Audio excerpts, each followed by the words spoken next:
The night was silent, except for the cry of a newborn. Inside a small ranch house, a man held his child close.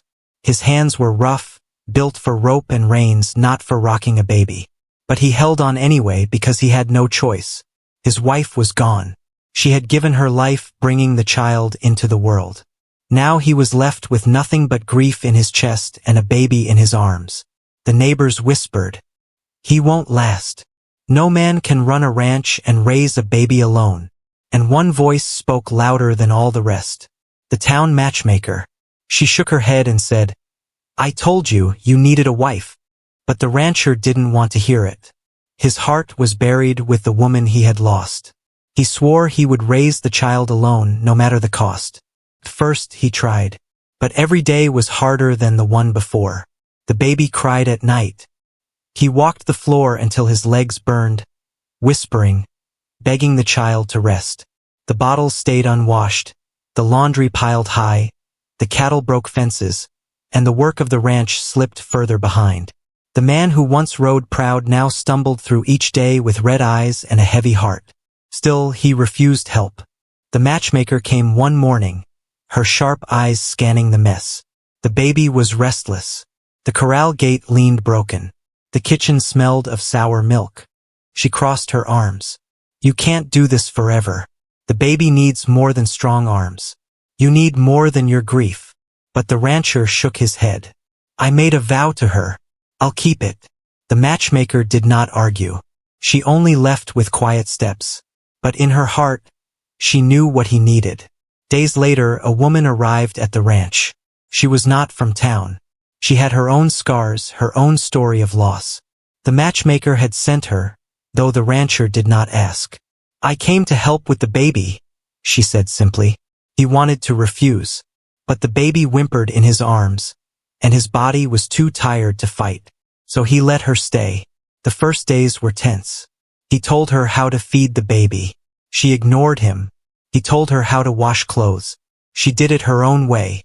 They argued about small things, their words sharp, but the baby calmed in her arms. Her voice, low and steady, soothed where his could not. The rancher saw it and felt something he didn't want to admit. He needed her. With her help, the ranch began to heal. Fences stood again. The cattle grew fat on the grass. The baby slept longer, smiled brighter. The rancher watched her sometimes when she thought he wasn't looking. The way she brushed the child's hair with gentle hands. The way she sang soft tunes at dusk. The way she faced the endless chores without complaint. Something changed in him. Respect came first, then trust. And beneath it, something deeper he was afraid to name. Then, one night, the baby fell ill. The small body burned with fever. The rancher's heart pounded with fear. He didn't know what to do. His hands shook as he tried to cool the child. But she stayed calm. She held the baby through the night. She whispered comfort. She guided him with steady words. By dawn, the fever broke. The rancher slumped in his chair, tears stinging his eyes. "I almost lost her. I can't do this alone." She placed a hand on his shoulder. "You don't have to." For the first time, he let the walls around his heart fall. He told her about his grief. The nights he sat awake, staring at the empty side of the bed. The fear that his child would grow up never knowing a mother's love. And she told him her story. How she had lost her family. How she had wandered unwanted. How she thought she would never belong again. The fire burned low as they shared their sorrows. And somehow, in the middle of their brokenness, they found a piece of healing. The matchmaker returned weeks later. She found the ranch no longer falling apart. The baby strong in the woman's arms. The rancher standing tall beside her. The matchmaker smiled knowingly. "I told you, you needed a wife." This time, the rancher didn't argue. He only looked at the woman beside him, the child in her arms, and nodded. He didn't see her as a replacement for the woman he lost.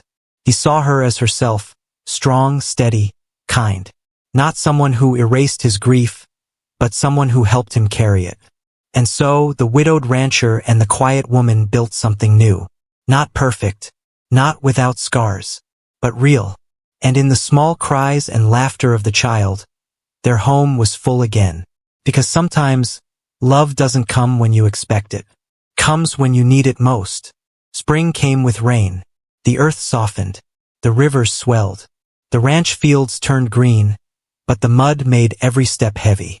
The rancher rose before dawn, carrying his child on one arm and a bucket in the other. The baby cried against his chest, and he whispered, "Hush now, I'm here." But his body ached, and his eyes burned with sleepless nights. The woman, sent by the matchmaker, watched him stumble through the mud. "You'll break yourself," she said. He grunted, unwilling to admit she was right. She took the bucket from him. "You carry her. I'll carry this." It was a small moment, but it showed the truth. They could share the load. The baby grew stronger with each passing week. Her cheeks filled out. Her cries softened into coos. And each time she smiled, the rancher's heart cracked open a little more. Still, he kept his distance from the woman. He told himself she was only there to help. He told himself he owed her nothing. But every day she worked beside him. Every night, she rocked the baby when his arms were too tired. And slowly, the walls around his heart began to fall. Summer arrived with heat and dust. The cattle needed moving to higher pasture. The rancher strapped the baby into a small sling across his chest and climbed into the saddle. "You can't ride like that," the woman warned. But he did anyway. The herd stretched across the valley, their hooves thundering like distant drums. Dust rose in thick clouds, stinging his eyes. The baby whimpered. He tightened his hold, his heart racing. Then he felt a hand on his arm. "I'll take her," the woman said. Her eyes steady, her voice calm. Reluctantly, he passed the baby into her care. Together, they drove the herd, side by side. She rode hard, fearless in the saddle. By the time the sun dipped low, the cattle were safe on the ridge. He glanced at her. Dust streaked across her face, the child asleep in her arms. And he realized something he had never thought before. He trusted her. When autumn came, the valley turned gold. Leaves drifted from the trees, crunching under their boots. The harvest demanded long hours, cutting hay, stacking it high, storing grain for the winter ahead. The woman worked without complaint. She tied the baby on her back and hauled wood. She milked the cows, patched torn clothes, and sang while she worked. Her voice carried through the yard, soft but strong. And for the first time in years, the rancher felt his house was alive again. One evening, as the sun set behind the mountains, they sat on the porch. The baby crawled between them, giggling as she chased a pine cone across the boards. The rancher's chest ached, not with grief, but with something new. He looked at the woman and said quietly, "I don't know how I'd have managed without you." She didn't smile. She only nodded. "You don't have to manage alone anymore." Then came winter. Snow piled against the door. The wind howled through the cracks in the walls. The nights stretched long and cold. But inside, the fire burned. The woman mended clothes by its light. The rancher carved toys from scraps of wood. And the baby laughed, reaching for the tiny horse he shaped with his knife. Those winter nights were hard, but they were also healing. The silence no longer felt empty. It felt full of shared burdens, of quiet company, of warmth. One stormy night, when the baby burned with fever, the rancher's fear returned. He paced the floor, holding the child close, whispering prayers he hadn't spoken in years. The woman took the baby from his arms. "Sit," she said firmly. He dropped into the chair, his hands trembling. She pressed a cool cloth to the baby's forehead. She hummed softly, rocking until the cries weakened. All night she stayed awake, never once faltering. By morning, the fever broke. The rancher bowed his head, tears in his eyes. "I couldn't have done it without you." She looked at him steadily. "You don't have to do it without me." And in that moment, the truth broke free. They weren't strangers anymore. They weren't bound only by duty. They were building something stronger. When spring returned again, the baby took her first steps in the yard. Her laughter echoed across the valley. The rancher and the woman stood side by side, watching her wobble forward, and their eyes met. Neither spoke, but both felt it. Something new had been born between them, as real as the land beneath their feet. The matchmaker visited soon after. She saw the baby running across the grass, strong and full of life. She saw the ranch alive again, fences mended, animals thriving. And she saw the rancher no longer hollow with grief, but standing tall with quiet hope.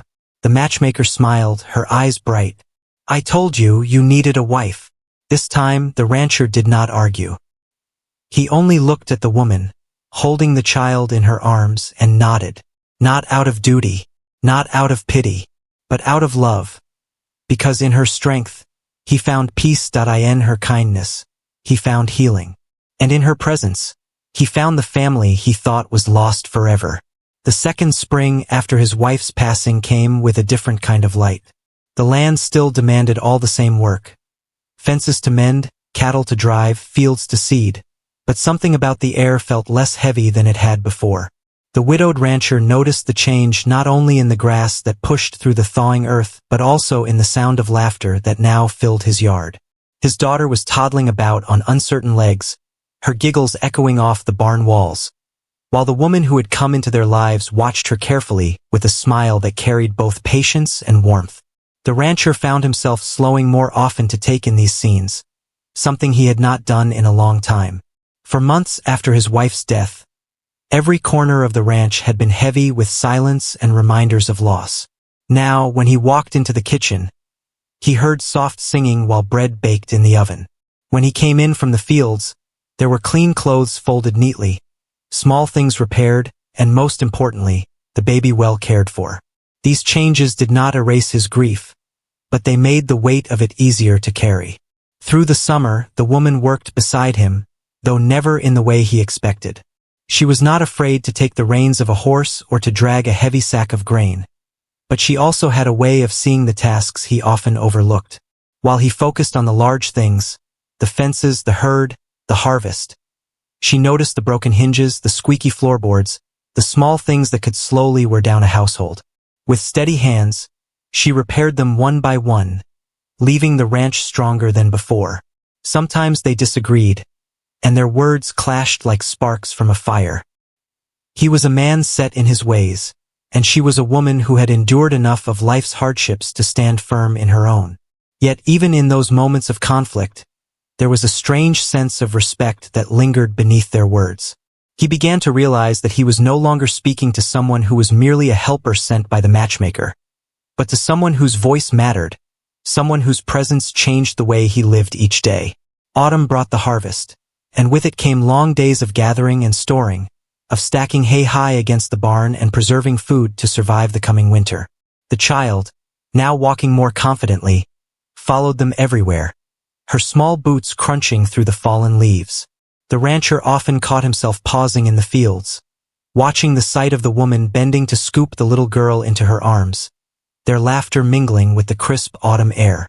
In those moments, he felt a warmth that startled him, because it was not only the bond of survival that tied them together anymore, but something deeper, something far more dangerous to a man who had promised himself he would never open his heart again. When winter swept down from the mountains, fierce and unrelenting, their world shrank into the walls of the small ranch house. Snow piled high against the windows, and the wind rattled the shutters through the long nights. Yet the house no longer felt empty. They spent those evenings around the fire, the baby curled in a blanket, the woman mending clothes while the rancher carved small wooden figures from leftover scraps. The warmth of the fire spread not only through the room but into his heart, where the bitterness of grief began to give way to something gentler. One night, during the fiercest storm of the season, the baby grew suddenly ill.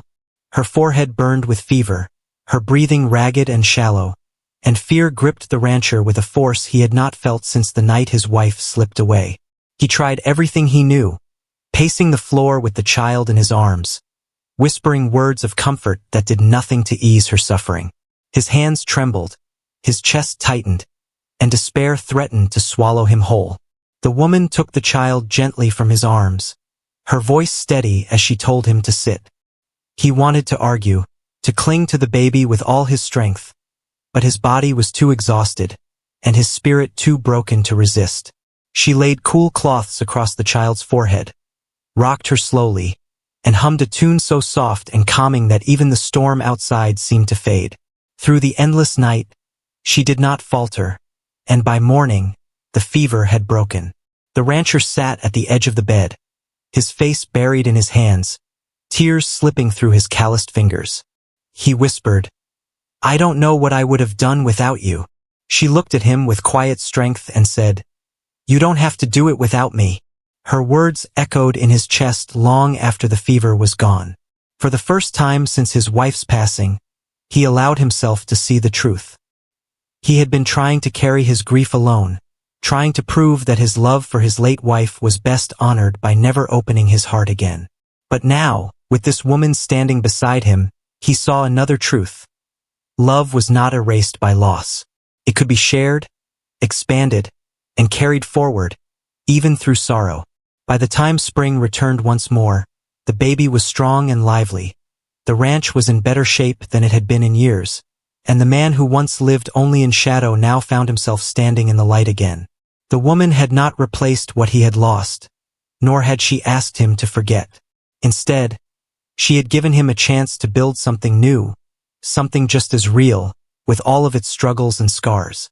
And when the matchmaker returned, her sharp eyes scanning the ranch, she saw the truth immediately. The man stood taller, the child thrived, and the woman moved about the yard as though she had always belonged there.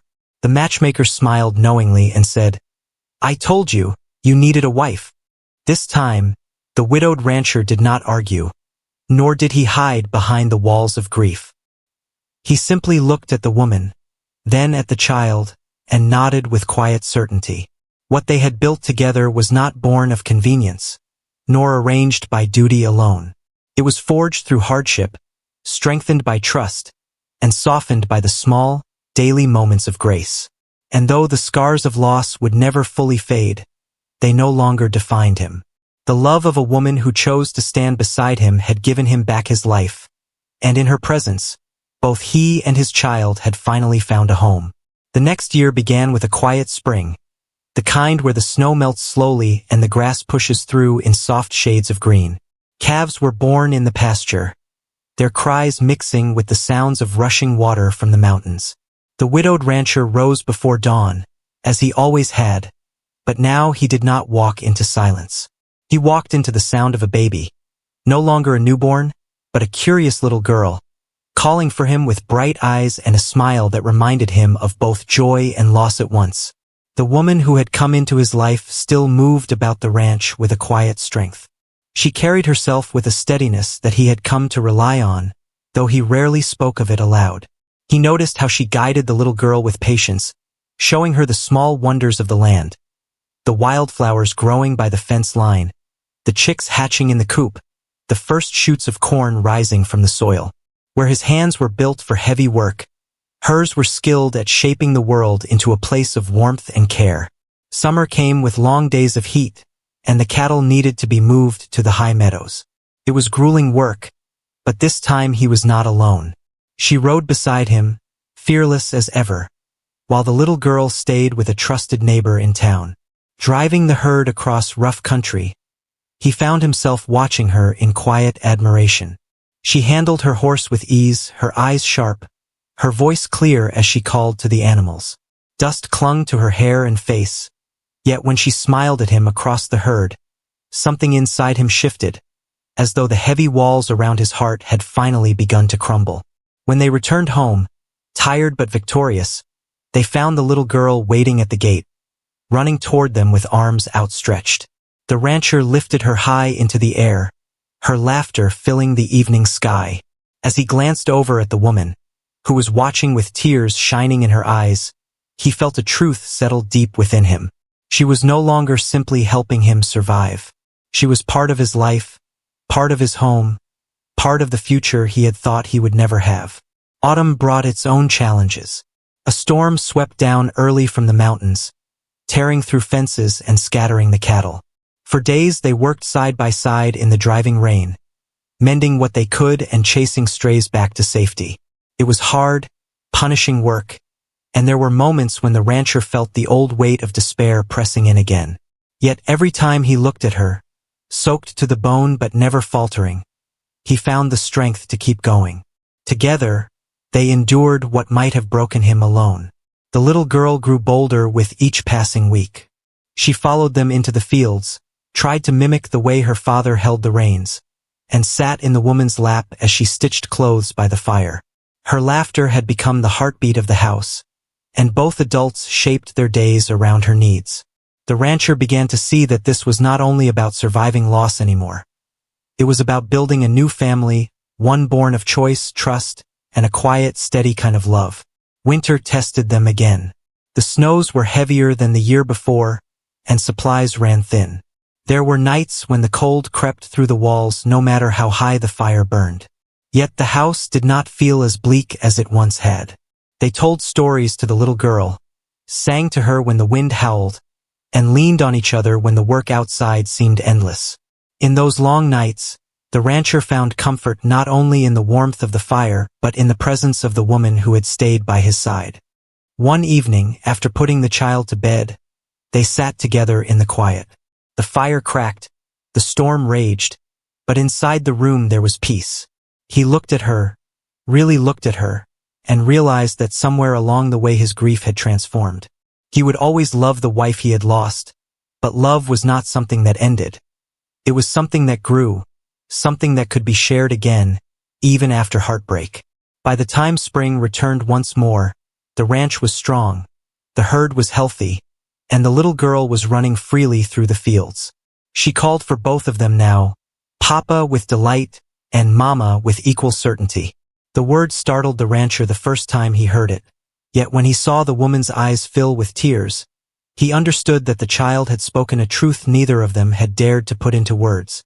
When the matchmaker visited again, she found a ranch transformed. She saw the little girl thriving, the house alive with warmth, and the man who had once resisted every suggestion now standing beside the woman as though they had always belonged together. The matchmaker simply nodded, her smile knowing. "I told you, you needed a wife." This time the rancher did not answer with silence or pride. He only reached for the woman's hand, held it tightly, and let his actions speak the truth he could no longer deny. The ranch had survived many seasons of loss and hardship, but now it had become a place of healing and new beginnings. And in the laughter of a child, in the quiet strength of a woman who chose to stay, and in the steady heart of a man who learned to love again, the ranch finally felt whole. The next summer tested them in ways they had not yet known. Rain was scarce, and the fields that had once been green turned brown beneath the relentless sun. The creek that ran through the ranch dropped so low the rocks showed dry and cracked, and the cattle grew restless as the grass thinned. The rancher felt the familiar weight of worry pressing against his chest. Drought was a rancher's greatest fear, and alone, it might have broken him. But he was no longer alone. The woman suggested new ways of conserving water. She walked the fences in the heat of the day, her hands blistered from hauling buckets, never once complaining. She found patches of forage in shaded valleys he had overlooked, guiding the herd there when feed ran low. Together, they rose before dawn to haul water from the nearest well, their shoulders aching, sweat pouring, yet side by side they endured. The little girl, still too young to understand hardship, laughed and played in the dust, her joy a reminder of why they worked so hard. Each time the rancher caught sight of her, chasing grasshoppers or toddling after a chicken, he felt a surge of strength. The drought might strip the land bare, but it could not take the hope that now lived inside his home. When autumn arrived, the drought finally broke. Heavy rains returned, soaking the fields and filling the creek again. The land drank deeply, and though much had been lost, enough had been saved to see them through. Standing in the rain, the rancher lifted his daughter into the air, her laughter ringing out above the storm, and when he looked at the woman, they shared a smile that spoke of relief and triumph. Winter came with new trials. The little girl fell ill with a cough that lingered, rattling in her small chest. Night after night, the rancher sat awake, holding her close, fear tightening every muscle in his body. Memories of his wife's last breath haunted him, whispering of loss, threatening to drag him back into despair. But the woman never faltered. She brewed teas from herbs she had gathered. She kept the fire hot, and she whispered words of comfort when he thought he could not bear the worry any longer. Slowly, the cough faded, and the little girl's laughter returned. When she finally ran through the kitchen again, chasing a stray kitten, the rancher felt tears sting his eyes, though this time they were tears of gratitude. As the years began to turn, the bond between the three of them grew stronger. The child learned to ride with her father, her tiny hands clutching the saddle horn, while the woman called out encouragement from the yard. She helped with chores, fed chickens, and carried water, her young face alight with pride at every small accomplishment. And in every smile, every laugh, the rancher saw proof that the life he thought had ended was, in fact, only beginning again. The townspeople, once doubtful that a widowed rancher could raise a child alone, now saw something entirely different when they looked at his home. They saw a man who had been brought back from the edge of despair. They saw a woman who had walked into a life not her own and chosen to make it hers. They saw a family, built not from blood or convenience, but from resilience, trust, and quiet love. One evening, as the sun dipped behind the hills, painting the valley in gold, the rancher stood on his porch with his daughter in one arm and the woman beside him. The fields stretched wide before them, strong and green once more, the cattle grazing peacefully, the sound of crickets filling the air. He realized then that he no longer thought of his home as broken. It had scars, yes, but scars only proved survival. He turned to the woman, his voice low but steady. "I never asked for this, and yet, it's the best gift I've ever been given." She looked at him, her eyes soft in the fading light, and answered simply, "Some things aren't asked for. They're given when we need them most." And in that moment, with the child laughing between them, the rancher knew his life had come full circle. Not in forgetting the past, but in building something new that honored both loss and love. The years rolled on, as seasons always do, and the ranch weathered them all. The land had seen drought and flood, bitter storms and blazing summers, yet through it all the family endured. What once had been a place of sorrow and silence had grown into a home full of warmth. The sound of a child's laughter carried across the fields, the smell of bread drifted from the kitchen, and the evenings were no longer lonely but alive with quiet companionship. The widowed rancher was no longer the same man who once sat in the dark holding a newborn and wondering how he could possibly go on. His shoulders were still broad, his hands still calloused from years of work, but his heart had softened. Grief had carved deep lines in him, yet love had filled those empty spaces with new light. The woman who had come to him through the persistence of the matchmaker was no longer a guest or a helper. She was woven into the very fabric of the ranch. She rose before dawn to tend to chores, stood strong through storms, and sang the child to sleep with a voice that steadied the whole house. She had not replaced what was lost. She had built something new. One summer evening, when the air was warm and the sky painted in soft pinks and golds, the matchmaker came for one last visit. She was older now, her hair streaked with silver, her steps slower, but her eyes still sharp. She stood at the edge of the porch, hands on her hips, and looked over the scene before her. The rancher standing tall, the woman at his side, and the child. No longer a baby, but a lively girl, running barefoot through the grass. The matchmaker smiled knowingly, her voice carrying the same firmness it always had. "I told you you needed a wife." The rancher looked at the woman beside him, and for the first time, he did not feel the sting of old grief at those words. Instead, he felt gratitude, deep and steady, for the life that had been restored to him. He reached for her hand, rough palm against soft fingers, and held it firmly. Then he looked back at the matchmaker and gave a small nod, his voice low but certain. "You were right." The woman did not need a title to prove her place, nor did the rancher need to explain what she meant to him. The truth was clear in every shared glance, in every moment they had survived together, in the child who called them both home. As the sun dipped below the horizon, the three of them stood together on the porch, the land stretching wide and endless before them. It was not a perfect life, for no such thing exists, but it was theirs, built through hardship, shaped by resilience, and strengthened by love that had risen from the ashes of sorrow. And so, the widowed rancher who once believed his heart had died with his wife learned that love can come again, not to erase the past, but to honor it, to carry it forward, and to build something new. With his daughter in his arms and the woman at his side, he finally understood what the matchmaker had meant all along. He had needed a wife, yes, but more than that, he had needed a partner, a friend, and a reason to believe in tomorrow. And in her, he had found all three.